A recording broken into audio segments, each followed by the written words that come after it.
Professor Paulo Feldman, muito obrigado aqui pela presença aqui no Poder Expresso. Começo perguntando o seguinte para o senhor. Técnicos ali mais próximos, conselheiros do governo, avaliam, o próprio pessoal do Operador Nacional do Sistema, avalia que, do ponto de vista da economia, os ganhos com o horário de verão seriam muito restritos e talvez fosse um esforço muito grande para a população que não valesse a pena, poderia causar um desgaste. Agora, contudo, há uma questão muito séria, que é a segurança do sistema. Principalmente porque no final do dia, sem energia solar, o sistema acaba sendo muito mais sobrecarregado, que a gente sabe que isso é sempre um problema. Como é que o senhor avalia essa decisão do governo Lula em não estabelecer o horário de verão? E quais as preocupações do senhor?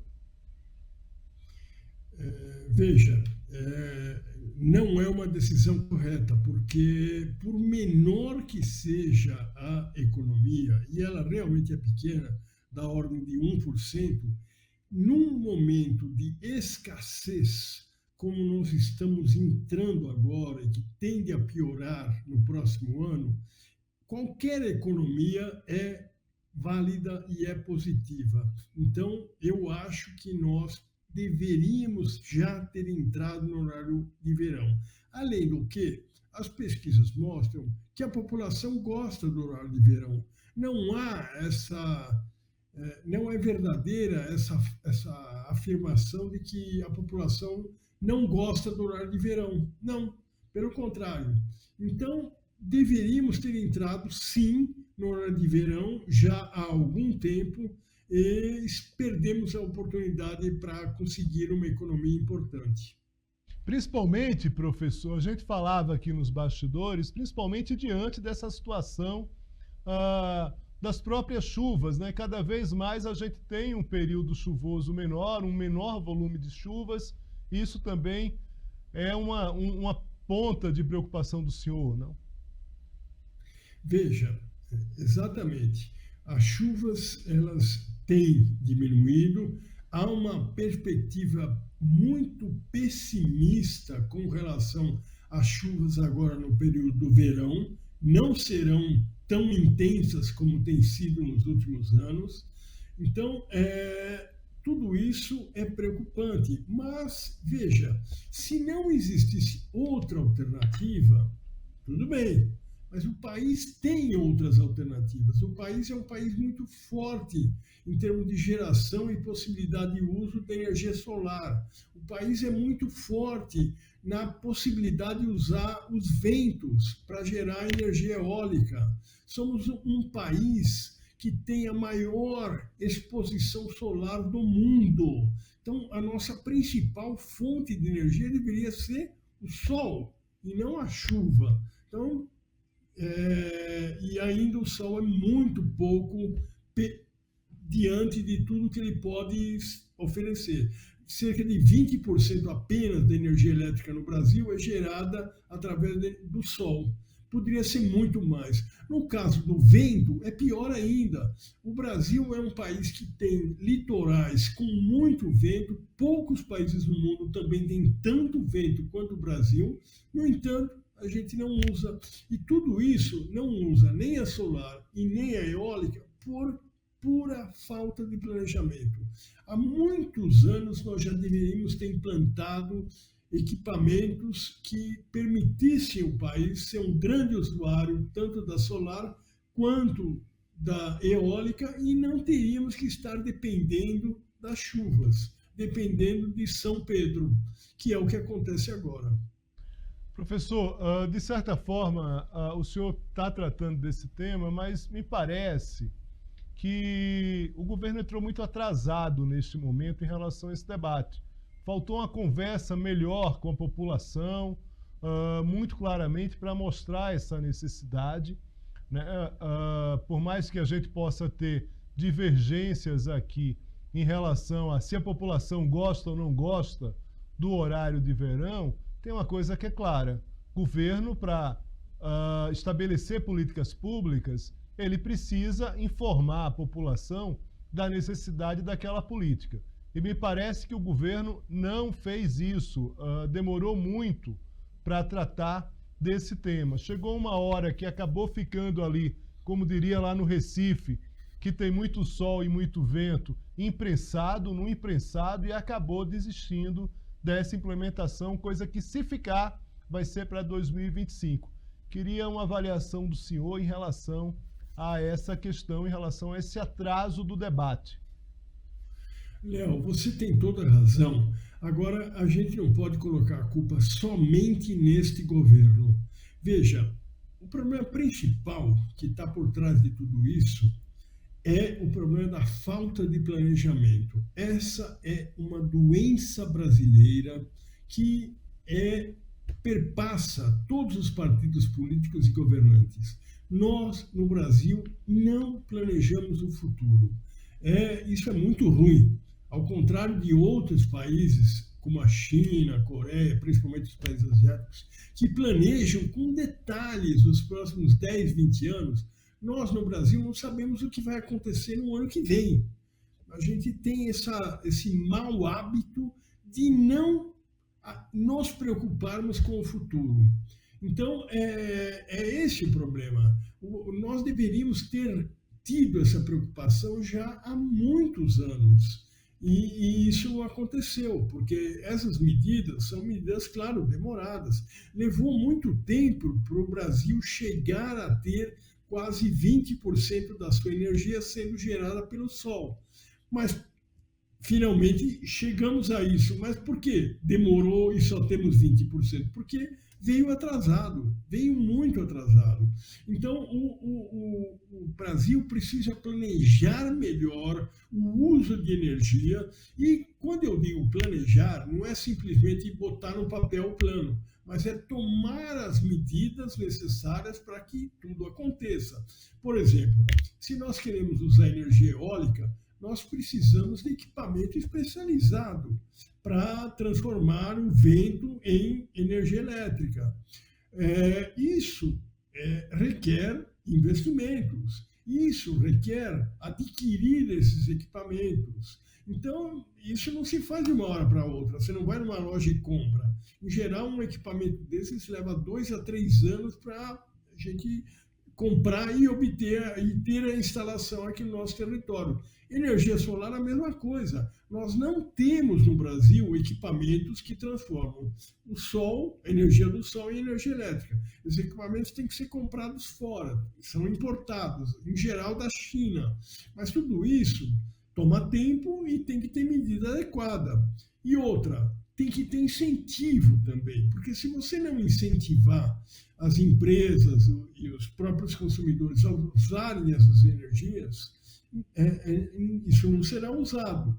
Agora, tudo isso significa que, além do plano, você tem que ter política pública. Você tem que ter política pública, e o Ministério de Minas e Energia deveria ter há muito tempo estabelecido políticas públicas que favorecessem, por exemplo, a compra desses equipamentos, que criassem incentivos para quem usasse esses equipamentos, para estimular, que é coisa que a gente não vê aqui no Brasil e que é muito comum em outros países que agora estão tranquilos, sabem que terão forma de gerar energia caso a principal fonte deles falhe. No caso, a água, no nosso, mas em outros países, essas fontes são bastante variáveis. Tem países que usam carvão, tem países que usam petróleo, tem países que usam gás natural e que se preparam com muita antecedência para os contratempos que sempre ocorrem. Muito bem, professor. O senhor falou de futuro, me veio a frase que é atribuída em determinados momentos ao Gustavo Loyola, outras vezes ao Pedro Malan, que é: no Brasil até o passado é incerto. Professor Paulo Feldman, muito obrigado aqui pela presença. Espero reencontrá-lo outras vezes aqui. Um forte abraço para o senhor, bom trabalho. Queria dizer que é muito bom para a gente aqui do SBT News entrevistá-lo. Forte abraço. Muito obrigado, Léo. Sou eu que tenho que agradecer. É um prazer enorme para mim estar aqui com você e com os telespectadores do SBT. Estou sempre à sua disposição. Muito obrigado. Muito bem, a gente vai rapidinho aqui para a Sônia Guerreiro, que acompanhou a entrevista no Palácio do Planalto. Sônia já está aí na tela com a gente. Sônia, foi uma queda de braço, né? Tinha um grupo que claramente estava querendo a mudança do horário, o horário que viesse o horário de verão, exatamente os motivos ali, o professor já falou, se não tem uma economia maior de dinheiro, de energia ali, né, no sentido de uma economia para o consumidor lá na ponta, ou mesmo você tem uma situação que é uma proteção do sistema, principalmente numa época de dificuldade em relação aos próprios volumes de chuva. E acabou que a ala, que não queria o horário de verão, com base, e aí eu queria que você falasse um pouco sobre isso, também pesquisas que mostravam que poderia ser um desgaste para o governo. Professor Feldman, ele foi da Eletropaulo, ele disse que não, que as pesquisas não indicavam isso e que a população defende em determinados momentos o horário de verão. Há uma divergência em relação a isso, efetivamente, mas é claro que em determinados locais fica mais complicado você acabar saindo de casa muito cedo, inclusive do ponto de vista da própria segurança. Mas, Sônia, é contigo, me conta tudo que você sabe em relação a essa decisão do governo. Oi, Léo. Pois é, ainda há pouco eu estava lá no Ministério de Minas e Energia, né, juntamente com o ministro de Minas e Energia, Alexandre Silveira, e também integrantes do ONS, que é o Operador Nacional do Sistema Elétrico. Inclusive, foi o ONS que apresentou vários estudos. Eles tiveram reunião até hoje pela manhã, ontem à noite também, justamente tratando dessa questão do horário de verão. Então, o governo entendeu. O governo, leia-se ali, o ministro de Minas e Energia, porque Silveira foi bem enfático em dizer que Lula deu carta branca para ele para resolver isso, até porque, segundo ele, a decisão foi baseada em critérios técnicos e não políticos, apesar do desgaste político que a gente sabe que isso ia gerar. Mas por que, então, ficou decidido que não será implementado o horário de verão em 2024? Primeiro, seria necessário aí um período mínimo de adaptação para diversos setores, em especial os setores que prestam serviços à população. Então, seria obrigatório ter aí esse período mínimo de ajuste e isso, de acordo com o ministro, iria exigir que, de fato, isso só fosse adotado em meados de novembro. O ministro não especificou quando exatamente de novembro, então seria, né, adotado aí o horário de verão, mas que seria em meados de novembro justamente por causa desse período de adaptação.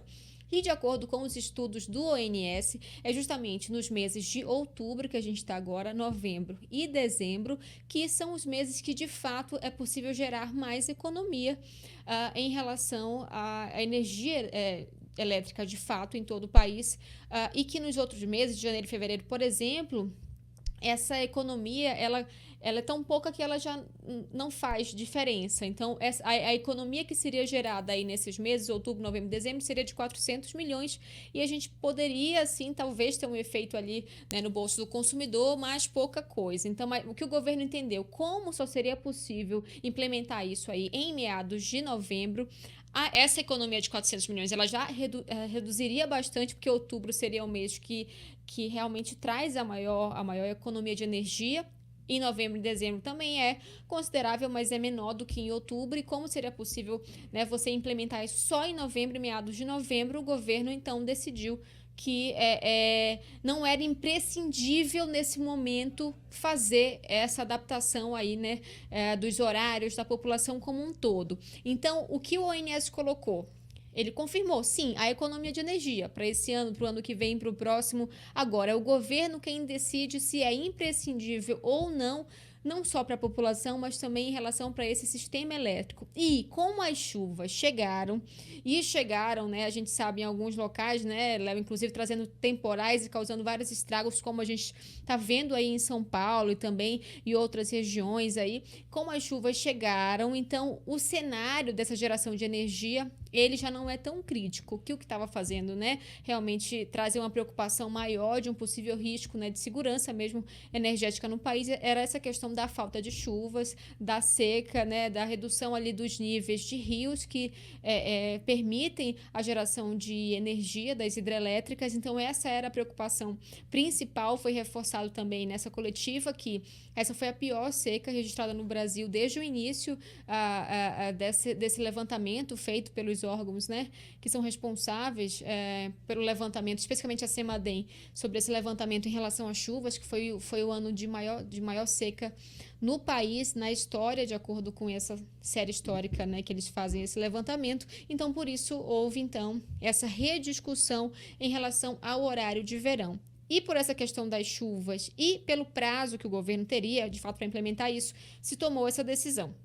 O que o ONS colocou, então? E o próprio ministro? Bom, para esse ano não teremos horário de verão, mas e para o ano que vem? Foi um ponto que a gente questionou bastante.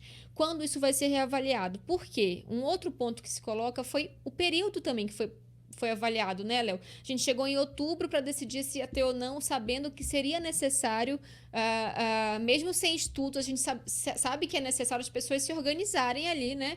Se você sabe que você vai sair uma hora antes, você pode tomar medidas para tentar reduzir os seus riscos, enfim, é toda uma questão também de adaptação. Algumas pessoas se adaptam melhor, outras vão ter mais dificuldade para isso. Mas o fato é que as pessoas precisam de uma previsibilidade, precisam de um tempo para se adaptar para essas mudanças que afetam, né, as suas vidas de forma diária. Então, de fato, ia ficar muito em cima para o governo fazer tudo isso. Mas então, para 2025, o que foi dito para nós é que há esses estudos que comprovam que há, de fato, economia de energia, que pode, inclusive, trazer algum benefício aí para o consumidor, mas que se vai ser imprescindível ou não, isso cabe ao governo. Embora os estudos tratem sobre isso, é o governo que novamente vai decidir se vai ser imprescindível ou não a adoção, né, do horário de verão em 2025, mas não foi descartado, Léo. Muito bem, Sônia. Sônia, não sendo descartado, a gente está falando, mas aí a gente está falando da implementação só, efetivamente, aí do meio do ano que vem, mais para o fim, né? Efetivamente. A gente está falando aí exatamente. Outubro ou novembro, né? Foi até questionado esse ponto também, né, Léo? Porque, mas seria só no verão? Então, foi um ponto questionado. Então, essa economia que é gerada, que inclusive, né, o ONS fez esse levantamento, de 400 milhões, seria justamente nos meses de outubro, novembro e dezembro. O mesmo vale para o ano que vem, certo? Outubro, novembro e dezembro. Sendo que em outubro a economia é maior que nos outros meses e ao longo de novembro e dezembro, você tem uma economia também que é considerável, mas ela vai reduzindo. Então, o período de maior economia mesmo é nesse mês que a gente está, no mês de outubro. Só que para isso, de fato, que é justamente quando a gente vem tendo a redução de chuvas, aí a gente passa para a primavera, né? Então, assim, é justamente no período que o sistema está mais sobrecarregado, porque a gente já veio tendo uma redução de chuvas ali, né, durante o período de inverno, e aí a gente chega, então, nessa primavera já com os níveis de reservatórios baixos e tendo que apelar ali mais para a energia termoelétrica, que ela é mais cara. Então, é justamente nesse período de outubro, novembro e dezembro que a economia seria maior, que a gente sabe que a partir de outubro a gente começa a ter as chuvas e você começa a ter uma recuperação aí também desses outros sistemas, como das hidrelétricas, para você conseguir abastecer aí, né, a energia do país, Léo. E aí eu vou fazer também mais um comentário que o ministro falou bastante sobre essa situação da Enel em São Paulo. E foi questionado para ele: o que o governo pode fazer? Pode intervir, pode fazer com que esse contrato, uma possível quebra de contrato? O ministro falou o seguinte: bom, quem vai decidir sobre isso, quem vai abrir o processo, né, um processo legal, com essas indicações de uma possível passagem ali de comando sobre essa questão da Enel em relação a esse contrato. Quem pode sugerir ali essa questão da caducidade, quem pode sugerir uma possível intervenção é a ANEEL, a Agência Nacional de Energia Elétrica.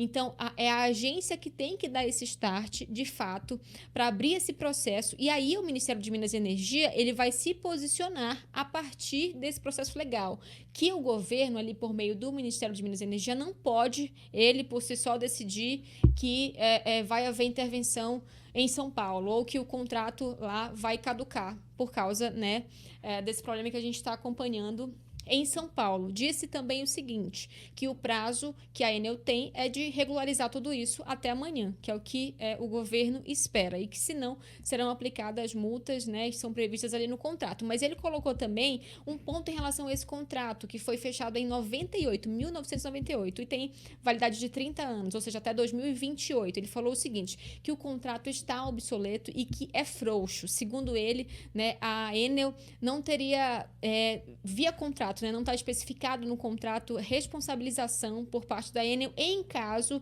de eventos climáticos extremos, que foi, né, o que aconteceu em São Paulo, que gerou aí todo esse transtorno e continua gerando, né, Léo, para a população. Para você, um bom trabalho. Até a próxima.